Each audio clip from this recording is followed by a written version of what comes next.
Hello students, सारणिक chapter में आज हम लास्ट टॉपिक पर बात करते हैं। इसके बाद ये चैप्टर आपका ख़त्म हो जाएगा। इसके आगे फिर हम नया चैप्टर शुरू करेंगे। लास्ट टॉपिक है हमारा समीकरणों को हल करना आव्यूह विधि से, और एक दूसरा मेथड है क्रैमर के नियम से। ये दो मेथड समीकरणों को हल करने के इम्पोर्टेंट मेथड है और इनसे एग्ज़ाम में भी क्वेश्चन आपसे पूछे जाते हैं। चलिए देखते हैं इन मेथड से इक्वेशंस को कैसे सॉल्व करते हैं। तो पहले हम कौन सा मेथड देखते हैं, रैखिक समीकरण निकाय का आव्यूह विधि से हल। रैखिक समीकरण आप जानते हैं कि जिसमें अचर की घात एक ही होती है और समीकरणों का निकाय का मतलब एक सिस्टम दिया हुआ आता है। चलिए अब इसको सॉल्व कैसे करते हैं देख लिए, एग्जाम्पल के जरिए देखते हैं हम। हमें ये सिस्टम दिया हुआ है समीकरण निकाय का, 3 समीकरण दी हुई हैं और आव्यूह विधि से इन्हें हल करना है। पहली इक्वेशन आपकी क्या है, x + y + z = 3। Second equation है x + 2y + 3z = 4। और थर्ड इक्वेशन है x + 4y + 9z = 6। एग्ज़ाम में भी आपसे ऐसी इक्वेशंस दी हुई होती है और उनको हम इस मेथड से सॉल्व करते हैं। वहाँ पे लिखा हुआ था कि आपको क्रैमर रूल से करना है या मैट्रिक्स मेथड से करना है। तो वहाँ पे जैसे क्वेश्चन में दिया होगा आप ऐसे ही करेंगे। तो हम दोनों मेथड अभी देख लेंगे। तो देखिए सबसे पहले आव्यूह विधि से कैसे हल करते हैं। तो सबसे पहले हमें जो भी इक्वेशंस दी हुई है हम उनको आव्यूह रूप में लिखते हैं। आव्यूह रूप में किस प्रकार इसको लिखेंगे, ax = b, जहाँ पे एक आपका क्या होगा, एक 3/3 का आव्यूह होगा जो हमें इक्वेशन में चर राशि दी हुई हैं उनके जो कोफिशिएंट होंगे मैट्रिक्स, तो एक हम क्या कहते हैं कोफिशिएंट मैट्रिक्स। x आपका क्या होगा, एक कॉलम मैट्रिक्स होगा जिसके अवयव आपके अचर पद होंगे यानी कि x y z। Coefficient matrix ये आप देख लीजिए। इसको कैसे निकालेंगे हम, जैसे आपको पहली रो निकालनी है तो आप पहली इक्वेशन में x का कोफिशिएंट 1, y का कोफिशिएंट आपका 1 और z का कोफिशिएंट आपका क्या है 1। तो ये देखिए आप पहली इक्वेशन में x का कोफिशिएंट 1, y का कोफिशिएंट यानी कि गुणांक, कोफिशिएंट का मतलब होता है गुणांक। तो x का गुणांक 1 है, y का भी गुणांक 1 है, z का भी गुणांक 1 है। तो इससे हमारा क्या मिलेगी, पहली रो। अगर आपको दूसरी रो निकालनी है तो आप ये देखिए दूसरी इक्वेशन में x का गुणांक यहाँ पे कितना है 1, y का गुणांक 2, z का गुणांक 3, यानी कि 1 2 3 हमारे पास क्या आई, दूसरी रो। और अगर तीसरी रो निकालनी है तो आप तीसरी इक्वेशन पे जाइए, x का गुणांक 1 है, y का 4 है और z का 9, तो 1 4 9। तो ये क्या हुआ हमारा एक कोफिशिएंट मैट्रिक्स। तो इसको हम ऐसे निकाल लेंगे, x आपका क्या होगा, एक column matrix x y z क्या होगा, ये जो चर राशि जिनको हमें ज्ञात करना है। बी आपका क्या होगा, एक कॉलम मैट्रिक्स होगा जो इक्वेशंस के राइट हैंड साइड में आपको दिए हुए हैं। आप ये देखिए पहली इक्वेशन के राइट हैंड साइड में क्या है 3, फिर दूसरी इक्वेशन के राइट हैंड साइड में कितना है 4, तीसरी इक्वेशन के राइट हैंड साइड में है 6। तो 3 4 6 इसका पूरा आप एक कॉलम बना दीजिए। तो सबसे पहले हमें जो भी इक्वेशंस दी हुई है, जो भी हमें एक इक्वेशंस का सिस्टम दिया हुआ है, उनको हम ax = b रूप में लिखेंगे, जहाँ आपका k क्या होगा, कोफिशिएंट मैट्रिक्स बोलते हैं, यानी कि x y z के जो भी गुणांक है उनका एक आव्यूह। x आपका कॉलम मैट्रिक्स होगा, b भी आपका कॉलम मैट्रिक्स होगा।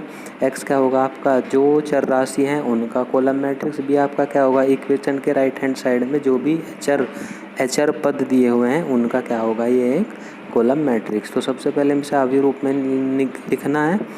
अब देखिए इसको हम कैसे निकाल सकते हैं। अब आप देखिए फोर्थ इक्वेशन यानी कि ax = b, लेकिन निकल के कैसे आते हैं कि जैसे हम इसको ज्ञात करते हैं तो x = a इनवर्स b, एक ये इसकी हेल्प से हम x y z की वैल्यू निकालते हैं। अब ये आता कैसे है ये और देख लीजिए। आपको क्वेश्चन में लिखने की ज़रूरत नहीं है, आप डायरेक्ट क्या लिख सकते हैं, x = b इक्वेशन मान लेना कुछ, जैसे मेरी फोर्थ इक्वेशन है, फोर्थ आप लिख दोगे जहाँ a ये कोफिशिएंट मैट्रिक्स है, x ये है, b ये है, तो फिर आप इम्प्लाइज करके लिख सकते हैं कि direct he x = a inverse b। आपको ये इतनी चीज़ लिखने की ज़रूरत नहीं है, ये केवल आपको समझाने के लिए। आप ये देखिए अगर फोर्थ इक्वेशन के आप दोनों पक्षों में a इनवर्स से हम मल्टीप्लाई कर देते हैं तो ये बना लेफ्ट हैंड साइड में a inverse x, right hand side में बना हमारा a inverse b। a inverse a हम पहले पढ़ चुके हैं कि अगर a की गुणा उसके इनवर्स में कर देते हैं तो हमारे पास क्या आता है, एक आइडेंटिटी मैट्रिक्स। तो ये राइट हैंड साइड में इनवर्स b, और हमें ये भी पता है किसी भी आइडेंटिटी मैट्रिक्स की अगर किसी दूसरे मैट्रिक्स में गुणा करते हैं तो वो मैट्रिक्स स्वयं ही आ जाता है। तो हमारे पास क्या है, x equal to A inverse B, यानी कि अब हमें इन इक्वेशंस को सॉल्व करने का एक तरीका पता चला, जो क्या होगा, x equal to A inverse B.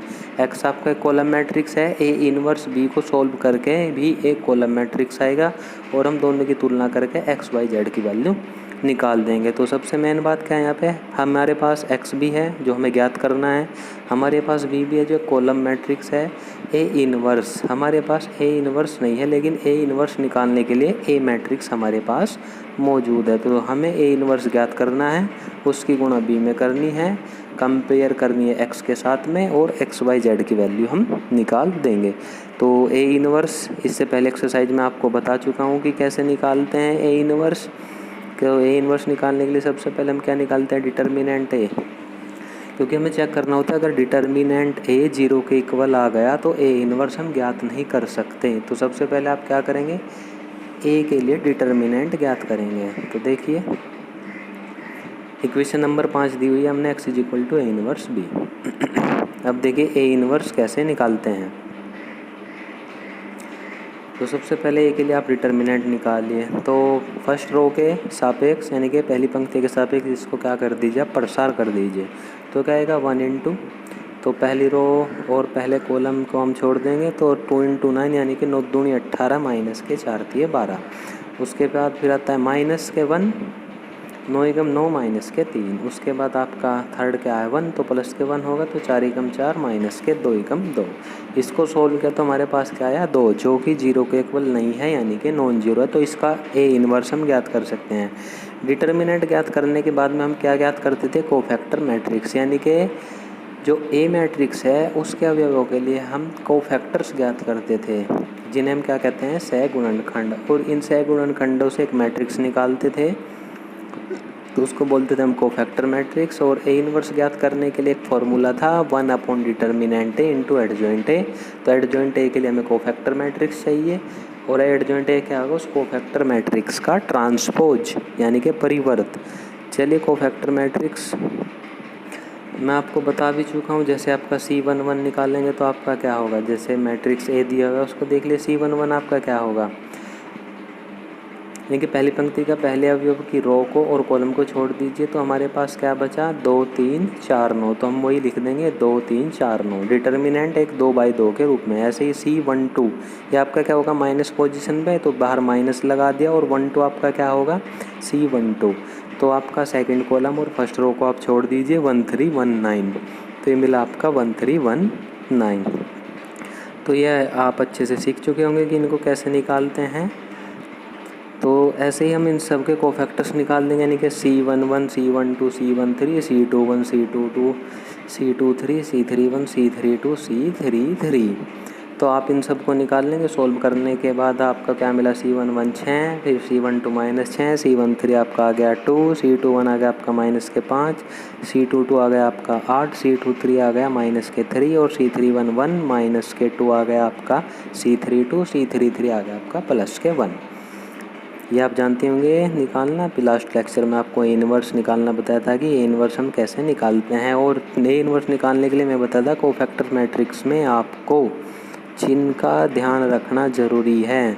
जैसे C12 माइनस पोजीशन पे आता है, C23 C23 भी आपका माइनस के लिए आता है, तो वहाँ पे चिन्ह का ध्यान रखना जरूरी है। तो सर जब आप ये सब कोफैक्टर्स निकाल लेंगे तो उसके बाद आपको क्या करना है, इनको हमें एक मैट्रिक्स के रूप में लिखना है। तो मैट्रिक्स को हमने क्या नाम दिया था, कोफैक्टर्स मैट्रिक्स, यानी कि उसे सी कहते थे। तो सहगुणनखंड आव्यूह सी। तो आपका क्या होगा C11 C12 C13 आपका क्या होगा, पहली रो, C21 2 2 2 3 दूसरी रो, C31 3 2 C3 तीसरी रो। तो इनको सबको हम लिख देंगे। तो C हमारे पास क्या आया 6 माइनस 6 2 पहली रो, माइनस के 5 8 माइनस के 3 आपकी दूसरी रो, 1 माइनस के 2 1 आपकी तीसरी रो। अब जब कोफैक्टर मैट्रिक्स हम निकाल लेते हैं तो एडजॉइंट ए आपका क्या होता है, कोफैक्टर मैट्रिक्स का ट्रांसपोज। तो सी का ट्रांसपोज कर देंगे तो क्या करेंगे, हम रो के कॉलम बना देंगे। तो 6 माइनस 6 2 यहाँ पे पहली रो है, तो इसको आप सी ट्रांसपोज में पहला रो पहला कॉलम बना देंगे। -5 8 -3 आपकी दूसरी रो है तो इसका हम दूसरा कॉलम बना देंगे। 1 - 2 1 आपका क्या है, तीसरी रो है तो इसको हम तीसरा कॉलम बना देंगे। तो हमारे सी ट्रांसपोज यानी कि एडजॉइंट ए आ गया। अब ए इनवर्स निकालने के लिए हम ये फॉर्मूला जानते ही हैं। ए इनवर्स क्या होता है आपका 1 determinant into adjoint A. Determinant A की वैल्यू आपकी क्या है 2, तो 1/2 एडजॉइंट ए हमने रख दिया, यानी कि ए इनवर्स हमारे यहाँ निकल गया। तो पहले हमने हमारे पास वो फॉर्मूला क्या था, x = ए इनवर्स बी। तो यानी कि अब हमें ए इनवर्स की वैल्यू और बी की वैल्यू रखनी है और x की वैल्यू x जो कॉलम मैट्रिक्स है और उसमें अननोन क्या आपका x y z की वैल्यू निकालनी है। तो चलिए देखते हैं कैसे निकालते हैं। आप ये देखिए x = क्या था हमारा column matrix x y z, हमने वैल्यू रख दी। ए इनवर्स की वैल्यू अभी निकाल लिया 1/2 और ये पूरा एक आपका मैट्रिक्स। बी क्या था, एक कॉलम मैट्रिक्स 3 4 6 जो क्या था समीकरणों के राइट हैंड साइड में जो अचर पद दिए हुए हैं उनसे हमारा बनाया हुआ है कॉलम मैट्रिक्स। चलिए अब ए इनवर्स भी यानी कि 2 अवयव की आपके गुणा है। ये 1/2 बाहर गुणा में, इसको अभी बाहर ही रखेंगे। पहले आप 2 अवयव यानी कि ए इनवर्स और बी की आपस में मल्टीप्लाई कर दीजिए। मल्टीप्लाई आप जानती हैं कि हम कैसे करते हैं मल्टीप्लाई। इस फर्स्ट रो की गुणा आप फर्स्ट कॉलम में करेंगे। तो गुणा आप जानते हैं, पहला मैट्रिक्स हमारा 3/3 का है और दूसरे मैट्रिक्स को आप देखते हैं तो केवल क्या है, एक कॉलम है लेकिन उसमें 3 रो है। तो यानी कि 3/3 ये सेम होना चाहिए, तो हम गुणा कर सकते हैं, यानी कि इनकी गुणा संभव है। और गुणा करने के बाद हमारे पास 3 रो और एक कॉलम का नया मैट्रिक्स मिलेगा। चलिए अब इसको गुणा कर देते हैं। तो फर्स्ट रो की गुणा आपका क्या हो गया, पूरे के पूरे फर्स्ट कॉलम में, यानी कि 36 18 5 चौक 20, माइनस है तो माइनस के 20 और 6 एकम 6 प्लस के 6। ऐसे ही फिर दूसरी रो की गुणा इस पूरे कॉलम में करेंगे तो 36 18 माइनस के 6 हैं तो 36 माइनस के 18 होगा। 8 चौक 32 प्लस के 32, ये -2 × 6 6 दूनी 12 तो माइनस के 12। ऐसे ही थर्ड रो की गुणा आप कर दीजिए पूरे कॉलम में तो 2 × 3 × 6 आ जाएगा, -3 और × 4 यानी कि 4 3 12 माइनस के 12, 6 एकम 6 प्लस के 6। तो ये आ गई हमारी थर्ड रो। आप इनको सोल्व करेंगे तो 18 और 6 24, में से 20 घटाएंगे तो 4। 18 और 12 आपके कितने होंगे, माइनस के 30 और प्लस के हैं 32, तो ये बचेगा प्लस का 2। और ये 6 प्लस का 6 और 6 12, 12 में से 12 घटाएंगे तो बचेगा हमारे पास 0। और बाहर गुणा में क्या है हमारे पास 1/2। अब देखिए कैसे करते हैं। अब 4 2 0 हमारे पास एक कॉलम मैट्रिक्स बचा, बाहर गुणा में 1/2। और हमें पता है अगर किसी मैट्रिक्स के बाहर कोई कांस्टेंट है तो उसकी गुणा हम प्रत्येक अवयव में करते हैं। तो यानी कि 1/2 की गुणा प्रत्येक अवयव में होगी, तो यानी कि 2 से भाग हो जाएगा। 4/2 क्या होगा, 2 दूनी 4, 2/2 2 एकम 2 तो 2 1 और 0 को भाग देंगे 2 से तो ये आएगा 0। यानी कि राइट हैंड साइड में एक कॉलम मैट्रिक्स है 2 1 0, लेफ्ट हैंड साइड में एक मैट्रिक्स है column matrix x y z। और हम पढ़ चुके हैं 2 मैट्रिक्स तभी इक्वल होते हैं जब उनके संगत अवयव बराबर होंगे। यानी कि x की वैल्यू क्या होगी 2, y की वैल्यू आपकी क्या होगी 1, z की वैल्यू क्या होगी 0। तो x = 2, y = 1, z = 0। तो इस तरीके से हम मैट्रिक्स मेथड से समीकरण निकाय का हल निकाल सकते हैं। इम्पोर्टेंट टॉपिक है, एग्जाम में आपका हर साल पूछा जाता है, तो इसको अच्छे से करना है आपको। ऐसे ही क्वेश्चन आपको अपनी बुक से करने हैं। अब देखिए क्रैमर रूल से हम ऐसे ही समीकरणों को कैसे सॉल्व करते हैं। तो यहाँ पे भी ऐसे ही आपको 3 इक्वेशन दी होंगी, 3 अननोन होंगे, राइट हैंड साइड में कुछ दिया होगा। और क्रैमर नियम क्या कहता है, यहाँ पे हमें सारणिकों का उपयोग करना है। क्रैमर रूल में हम क्या करते हैं, डिटर्मिनेंट यानी कि सारणिक का प्रयोग करते हैं। और आव्यूह में हम आव्यूह विधि का, अब जिससे पहले आव्यूह विधि का था, यहाँ पे क्रैमर रूल की सहायता से हम डिटर्मिनेंट की हेल्प से x y z की वैल्यू निकालेंगे। हमें ये एक समीकरण दिया हुआ है, समीकरण निकाय दिया हुआ है जिसमें 3 इक्वेशन है हमारे पास। 6x + y - के 3z = 5, x + के 3y - के 2z = 5, 2x + y + 4z = 8। 3 equation दी हुई है और क्रैमर रूल की सहायता से x y z की वैल्यू हमें निकालनी है। तो सबसे पहले हम एक कोफिशिएंट डिटर्मिनेंट तैयार कर लेते हैं जिसको हम क्या नाम देंगे, डेल्टा। इसको डेल्टा पढ़ते हैं, एक त्रिभुज जैसी आकृति है, पढ़ते इसको हम डेल्टा है। अच्छा, तो ये डेल्टा हमारा निकलेगा कैसे, आप फर्स्ट इक्वेशन को देखिए, एक्स वाई जेड के गुणांक देखिए तो एक्स का गुणांक 6 है तो ये पहला मेंबर, वाई का गुणांक 1 तो ये दूसरा मेंबर, जेड का गुणांक -3 तो -3। इन क्वेश्चन में हमेशा ध्यान रखना जो भी गुणांक हम लेंगे चिन्ह सहित लेंगे, प्लस का है तो प्लस का, माइनस का है तो माइनस का, क्रैमर रूल में भी और आव्यूह विधि में भी। तो आप ये देखिए तो फर्स्ट रो हमारी क्या बनेगी, 6 1 -3।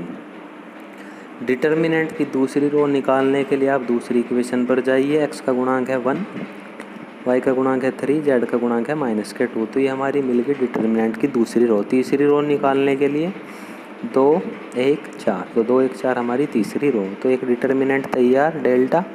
तो आप इस डिटर्मिनेंट को सोल्व कर लीजिए। तो फर्स्ट रो के रेस्पेक्ट में हम इसको एक्सपेंड करेंगे।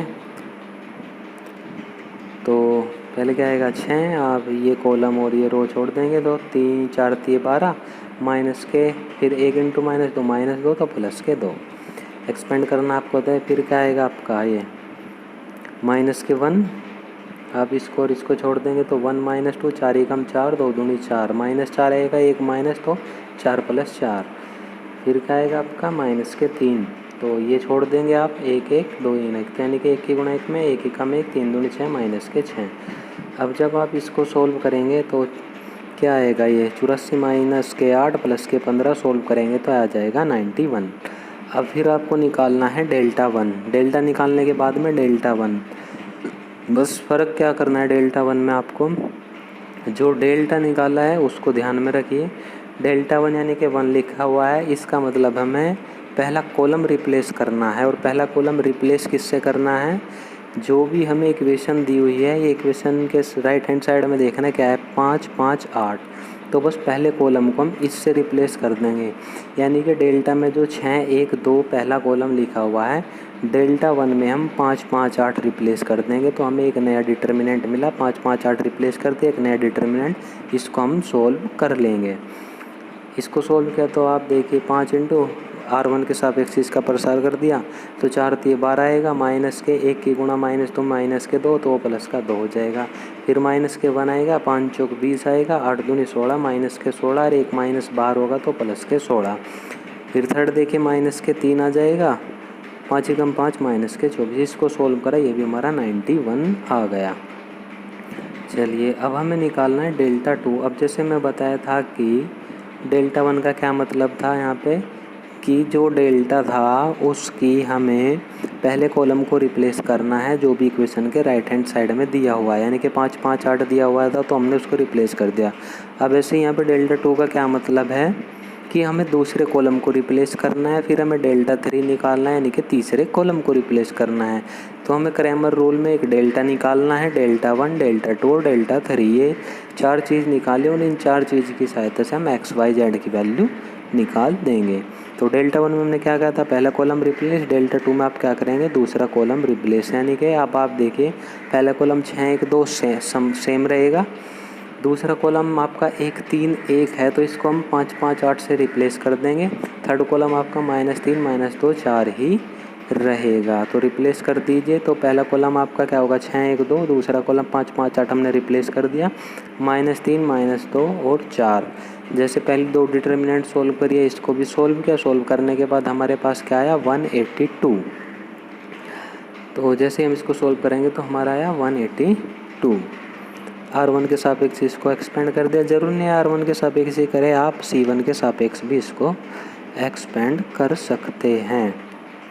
चलिए डेल्टा 2 निकल गया हमारा, डेल्टा 1 भी निकल गया। अब निकालना है डेल्टा 3। डेल्टा 3 का क्या मतलब, आपको तीसरा कॉलम रिप्लेस करना है। यानी कि 6 1 2 सेम रहेगा, 1 3 1 भी सेम रहेगा। जो तीसरा कॉलम था उसको हटा देंगे और नया कॉलम राइट हैंड साइड में इक्वेशन के जो अचर पद दिए हुए यानी कि 5 5 8 उसको रिप्लेस कर देंगे।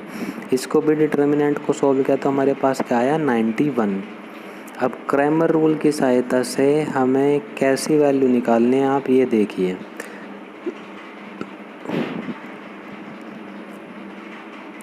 देखिए क्रैमर रूल की सहायता से हम कैसे निकालते हैं, यानी कि x की वैल्यू निकालने के लिए हमें क्या करना होगा, जो डेल्टा 1 निकाल रहा है उसको डेल्टा से भाग दे देंगे। y निकालने के लिए जो डेल्टा 2 दिया है उसको डेल्टा से भाग दे देंगे। z निकालने के लिए जो डेल्टा 3 निकाला हुआ है उसको डेल्टा से भाग दे देंगे तो हमारे पास एक्स वाई जेड की वैल्यू निकल जाएगी। अब डेल्टा 1 कितना आया था 91 और डेल्टा भी आपका क्या आया 91, तो 91 को 91 से भाग देंगे तो आपस में कैंसिल, आंसर आ गया 1। वाई को भाग देंगे तो डेल्टा 2 बटे डेल्टा, डेल्टा 2 आपका क्या था 182 और बटे में 91 जो कि डेल्टा की वैल्यू है, भाग देंगे तो आ जाएगा आपका 2। डेल्टा 3 भी आपका 91, डेल्टा भी 91, सोल्व किया तो ये आ गया 1, यानी क्या वैल्यू होगी x = 1, y = 2, z = 1। तो इस तरीके से हम क्रैमर रूल की सहायता से इक्वेशन को सोल्व करते हैं। तो दोनों मेथड इम्पोर्टेंट है, पेपर में भी आपसे क्वेश्चन पुटअप इनसे होते रहते हैं, तो इनको आप अच्छे से कीजिए और ज़्यादा से ज़्यादा क्वेश्चन प्रैक्टिस कीजिए ताकि आप इन मेथड को अच्छे से समझ पाए। अब एक नोट और देख लीजिए, कुछ क्वेश्चन में आपको डायरेक्टली एक्स वाई जेड ना देकर 1/x, 1/y, 1/z के रूप में इक्वेशन दे देते हैं।